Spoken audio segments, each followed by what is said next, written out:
Happy King Day. Dr. King. Legacy. So, it's kind of a weird kind of topic to have. But I was just kind of thinking of it.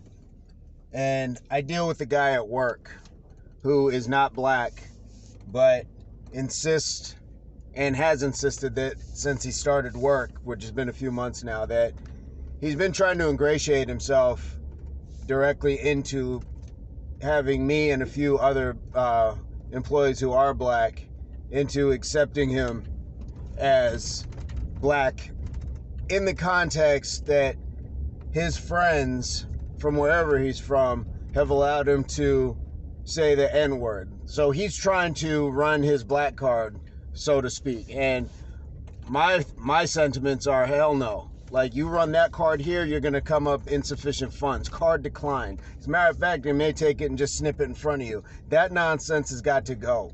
I understand being maybe what I call there's a metric. It's intimidated and infatuated. And people who are not black seem to go back and forth between it quite often. Now, I'm sure other demographics have their own cross to bear. So this isn't like we're at the top of the mountain and everybody else is beneath trying to be us. But we do see a lot of what people consider black culture taken and copied and emulated. The problem is that's not all black culture. Certain dances, smoking weed, having a criminal record, those aren't part of the black culture. That's what has been part of what I talked about the other day, the big lie. If you want to emulate the black culture, be a leader right here. This is possibly the most famous person that we have as far as the black culture. One of the most influential ever. What are we talking about? So when I get people coming up telling me that, you know, they're blacker than I am when they're not black, stop it. Calm yourself. Because here's the problem, and it's kind of an old saying, but everybody wants to be black till it's time to be black. And what that means is, yeah, you get to enjoy certain things like trying to talk with the slang or dress a certain way, whatever. But the second you decide you want to straighten up, society doesn't look at you that way anymore. I'm black like everybody else is black on sight. It's a birthright. It's what we are born into. But this uniform does not come off. It's not a costume. It's not something that you can take in and out like gold teeth or turn your hat forward when you want to. Even if I'm buttoned up, suit, speaking my best, this and that, somebody still sees me as only black. And ask your black friends or talk to somebody who knows this to be true.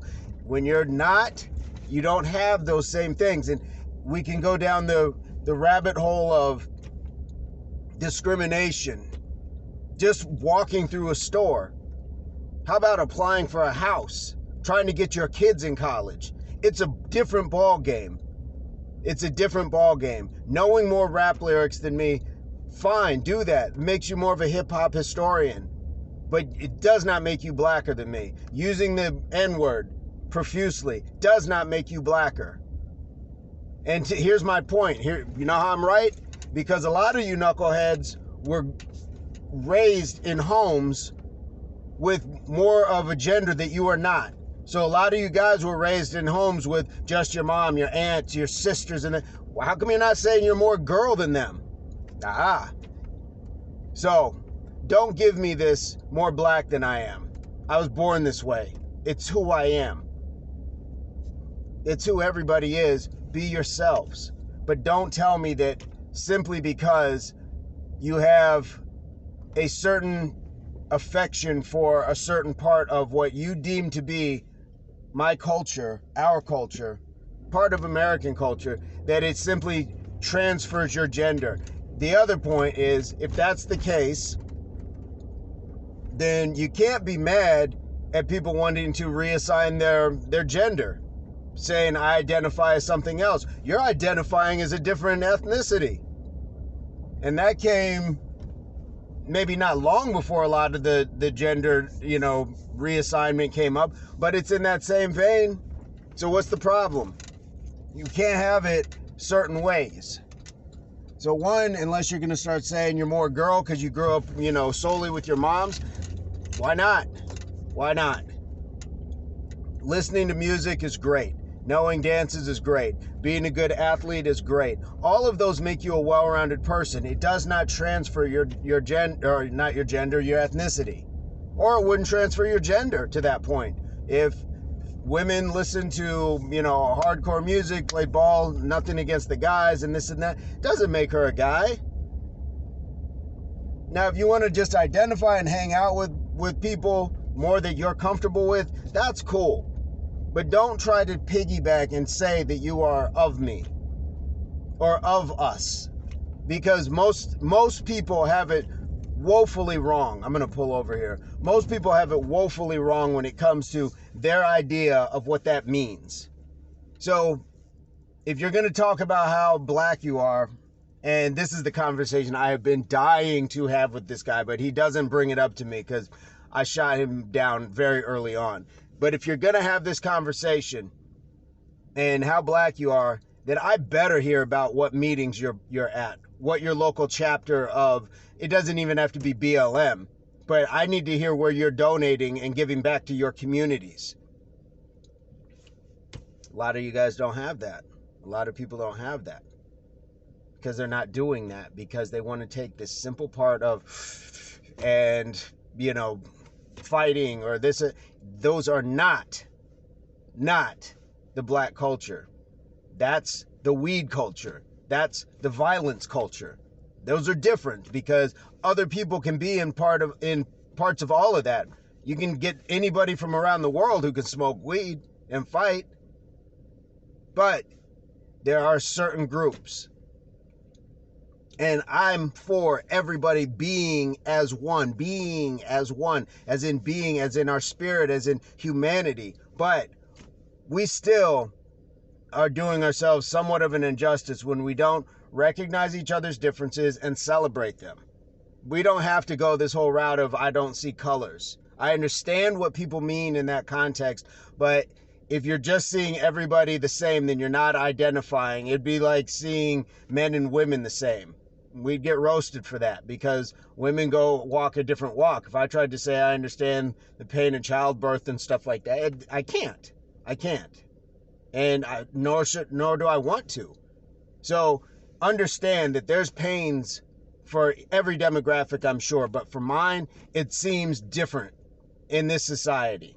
Historically, we know that it's different in this society. Please do yourselves the favor of understanding what that means for groups before you start jumping on and piggybacking with them and saying, I'm of this. It's cool, and I get it, but like I said, sometimes that needle between intimidation and infatuation goes a little crazy. So don't infatuate or get intimidated so much that you are trying to show that, like, I'm down. No, just calm down. Or that you're going to tell me how black you are. Nah, that's going to get shut down real quick. And I used to just tell people, you want to see how black you are? Let's both go someplace, stand, in front of like a Klan rally or a neo-Nazi affair or something like that. And see who gets, called what. See what happens to who. Yeah, it doesn't work that way. It doesn't work that way. And you could say that it's inside you or whatever. Nah, that's just a lot of learned behavior.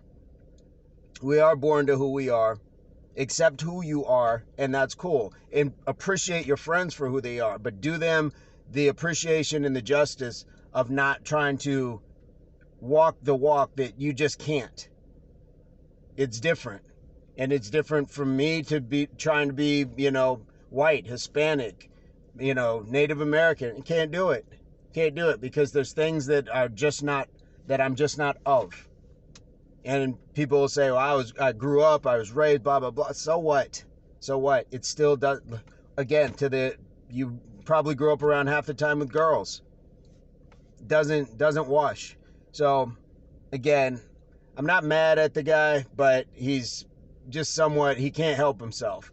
And he doubles down with, then it's the pseudo kind of racism. He's confused all over the place. And he just needs to learn that what he thinks is the black culture is not the black culture. That's just subcultures that blacks happen to be a part of. Guys, have a fantastic day. Happy MLK Day. If you have not done so, please educate yourselves, educate your children on this man's legacy. No important dates, no certain things, no just the basics of what this man has accomplished, because it's mind-blowing to think that he died at 32, 33. So when you're talking about Selma, the march in Alabama where they were chased and beaten. Is it Selma, Alabama? I could be wrong. I'm foggy today. But Selma, the march across the bridge where they're all beaten and everything and chased. This man was doing so much of these things in his 20s. It's crazy to think that he was a world leader, like, to that level in his 20s. And that he was so much of a threat that he was murdered. We gotta do better in how we honor this man's legacy. Black, white, brown, yellow, red, any of us, because he fought for everybody. Gay, straight. This whole point of his mission, his dream, did speak to blacks and whites, children being able to play together, but this man wanted more. He wanted more for everybody. I'm gonna cut it short. I've been going on for a while. I thank you if you've stuck with me through this whole thing, and much love. Peace, love, unity, solidarity. Remember, stay you. It's okay.